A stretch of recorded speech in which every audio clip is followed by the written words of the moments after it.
Hey guys, what is up? My name is Shane and welcome to my channel here. Today I will be doing the piston rings for my motor. I'm going to be putting them on the pistons and then hopefully getting the pistons inside the motor correctly and all that. So just a crash course for anybody who doesn't know about pistons. This is a top ring here, and then you have a second ring, and then you have oil rings in here. So here's a piston, and the top ring goes into that groove right there, and then the second ring goes in right there. This is not a second ring, so it's not really, oh, there we go. Goes in right there, and then your oil rings go right there in that bigger gap. When you put the rings on the pistons, you have to make sure that the gapping on the brake here is a certain measurement. So if we take this ring and we put this inside the bore, let me move it up like that. If we put this inside the bore like that, right, move it down about an inch, something like that, get it kind of even, and then we take our feeler gauges here, and so for this motor, oh, it's on the back of the sheet.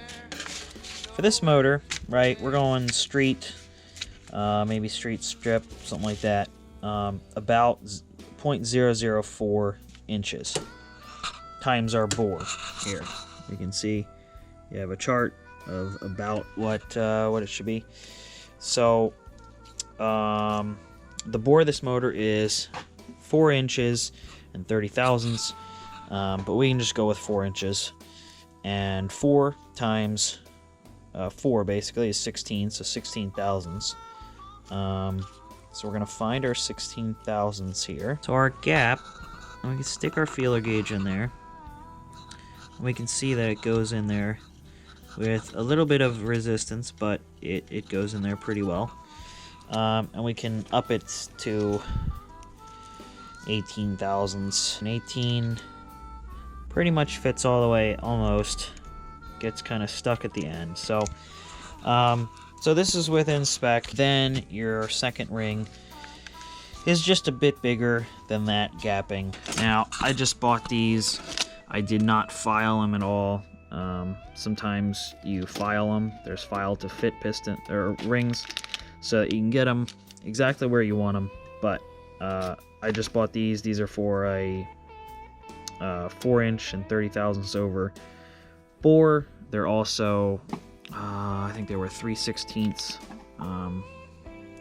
width for each of these two rings, and then the other ones are a different measurement, but that's the measurements really you get when you get rings. Now that I have checked them and everything's all good and the motor was bored right, now I've got to put them on the pistons. So I've actually got a special tool.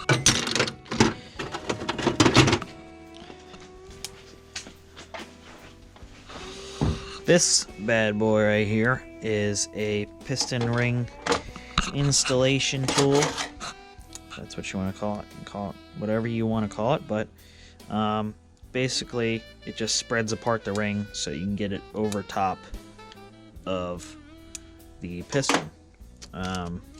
Just so that you can do it real nicely without pinching your fingers and scraping it over top of the surface of the side of the piston. It's only like $5 or something like that, so it's makes this process easier. So that's what I'm gonna do now. So we're actually gonna start with the oil rings just because they're farthest down from the top. So these are oil control rings.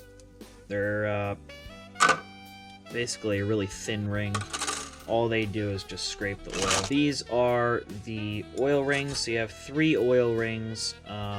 Basically you have this squiggly one that kind of scrapes the oil off the cylinder wall.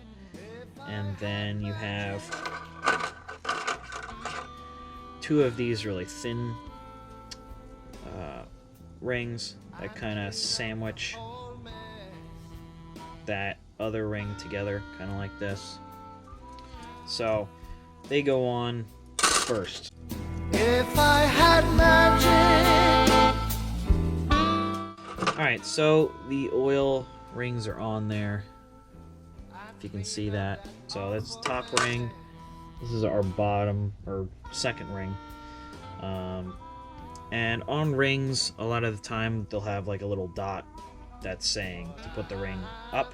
The working man. And I'm hoping. Alright, so got all my soldiers lined up here. Getting ready to put them inside the block.